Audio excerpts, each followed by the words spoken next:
Hello friends, welcome back to my channel. So अभी तक करी पत्ता से रिलेटेड जितनी भी वीडियोस मैंने अपने चैनल पर शेयर की हैं उस पर कुछ जो कॉमन क्वेश्चंस होते हैं वो ये होते हैं कि इसकी प्रूनिंग कब करनी है, इसको बुशी बनाने के लिए, घना बनाने के लिए क्या करें, और इस पर जो काले रंग के धब्बे हैं उसका कारण क्या है। तो आज इस वीडियो में मैं काफ़ी सारी चीज़ें कवर करने वाली हूँ। अगर आपके करी पत्ता के साथ भी कुछ ऐसी प्रॉब्लम हो रही है तो आप इस वीडियो को देखकर अपने करी पत्ता की प्रॉब्लम को समझ सकते हैं। तो जैसा मेरा ये वाला प्लांट है जो मैंने आपको प्रीवियस वीडियो में भी बताया था कि जब मैंने इसको रिपोर्ट किया था तो इसके साथ प्रॉब्लम क्या थी कि इसके जो पत्ते हैं उस पर काले काले रंग के धब्बे अभी आप देख सकते हैं कुछ इस तरह से थे, और इसकी ग्रोथ भी इतनी अच्छे से नहीं हो रही थी। तो इसकी जो मिट्टी थी उसमें पानी डालने के बाद ये सूखता नहीं था। मिट्टी मतलब काफ़ी दिनों तक गीली ही रहती थी, और ये क्योंकि प्लास्टिक के पॉट में लगा हुआ था तो जो पोर से हमारा जो एक्स्ट्रा पानी है वो बाहर आ जाता है, लेकिन क्योंकि प्लास्टिक के पॉट्स में तो ये भी चीज़ें पॉसिबल नहीं है। तो मैंने इसको क्या किया है कि इसकी जो मिट्टी है वो चेंज की, और दूसरी चीज़ इसको मैंने जो मिट्टी का गमला था उसमें शिफ्ट किया।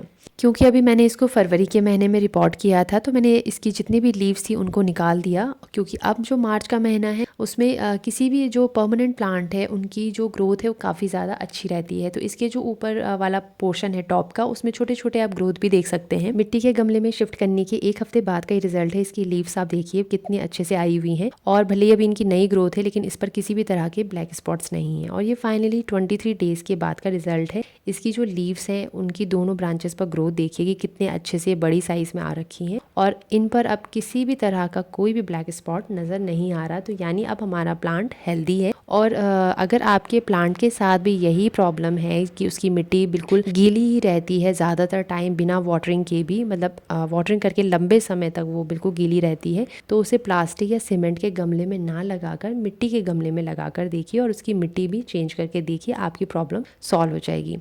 करी पत्ता का मेरा ये दूसरा प्लांट प्लास्टिक के गमले में लगा हुआ है, और क्योंकि इसकी मिट्टी बिल्कुल ठीक है तो इस करी पत्ता की ग्रोथ देखिए कितने अच्छे से हो रखी है। इसलिए अपने प्लांट को भी अपने बच्चों के जैसे समझना पड़ता है कि आखिर इनके साथ प्रॉब्लम क्या है, और उसके अकॉर्डिंगली फिर सॉल्यूशन निकालना पड़ता है। दूसरी चीज़, अभी आप इसकी जो टॉप वाली ब्रांच है उस पर एक और चीज़ मैं आपको दिखाती हूँ। ये देखिए छोटे छोटे आपको टेक्स्चर जैसा कुछ दिख रहा होगा, लेकिन कभी हम सोचते हैं कि ये शायद स्टेम जो तना है उसी का टेक्स्चर है, लेकिन ऐसा नहीं है। ये भी कीड़े हैं जिनको कि स्केल कहा जाता है। ये देखिए जब मैं लकड़ी से इसको निकाल रही हूँ तो येलो कलर का फ्लूट जैसा आपको दिख रहा होगा। तो स्केल बहुत ज़्यादा सॉफ्ट एक इंसेक्ट है जो ऊपर से थोड़ा सा हम खरोचते हैं ना तो ये मर जाते हैं। तो अभी स्टेम पर जब ये रहते हैं तब तो इतना ये नुकसान नहीं पहुंचाते, लेकिन धीरे धीरे जब ये ऊपर पत्तों पर आना शुरू होते हैं तो उस टाइम पे प्लांट की कंडीशन कुछ ऐसी हो जाती है। और इस तरह की कंडीशन में जब आपके प्लांट पर ऐसे काले धब्बे पड़ जाते हैं स्केल की वजह से, तब आपके पास सिर्फ एक ऑप्शन बचता है कि अपने प्लांट को आप प्रून कर दीजिए, क्योंकि इस तरह की ना तो लीव्स को आप यूज़ कर सकते हैं, और फिर हर एक पत्ते से इंसेक्ट को निकालना भी बहुत मुश्किल हो जाता है।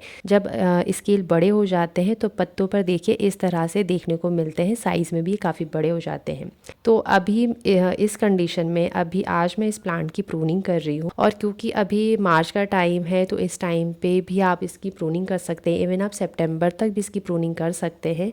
करी पत्ता के लीव्स की जितनी भी आप प्रूनिंग करते रहते हैं वो बहुत अच्छे से ग्रोथ करता है। और बस आपको विंटर्स में इसकी प्रूनिंग नहीं करनी है, वो इसका डॉर्मेंसी टाइम होता है, तो उस टाइम पे आप इसको प्रून बिल्कुल ना करें। गमले में लगे करी पत्ता को हरा भरा और घना बनाने के लिए इन 4 टिप्स को फॉलो ज़रूर करें। पहला कि जब भी आप इस तरह के फूलों को देखें तो उसी टाइम उनको निकाल दें, क्योंकि आगे चलकर फ्रूट और फिर उसके बाद बीज में कन्वर्ट हो जाते हैं, और प्लांट अपनी सारी एनर्जी इनको मेंटेन करने में लगाता है। दूसरी चीज़, प्लांट की टाइम टू टाइम प्रूनिंग करें, इससे इस पे नए शूट्स डेवलप होंगे और बहुत जल्दी से आपका इस तरह का पौधा हरा भरा पौधे में कन्वर्ट हो जाएगा। तीसरी चीज़, जब भी आपने करी पत्ता यूज़ करने के लिए निकालना है तो उसको पूरा पेटिकल सहित निकालें, मतलब डंडी के सहित निकालें। बहुत लोग करी पत्ता को इस तरह से खींच के निकाल देते हैं, और ये डंडी प्लांट पर ही रहती है, और प्लांट अपनी एनर्जी इसको मेंटेन करने में भी लगाता है। चौथी चीज़ कि इसके पत्ते हरे भरे और बड़े साइज़ के रहें, इसके लिए इसमें अच्छे से सड़ी हुई गोबर की खाद या फिर कोई भी नाइट्रोजन रिच खाद 2 से 3 महीने के गैप में लगातार देते रहें। तो आज बस वीडियो में इतना ही। उम्मीद है ये टिप्स आपको ज़रूर यूज़फुल लगे हों, और आपके करी पत्ता को हरा भरा बनाने में या उसके साथ कोई प्रॉब्लम्स है तो उनको ठीक करने में काम आए। तो मिलते हैं नेक्स्ट वीडियो में। Till then take care and bye.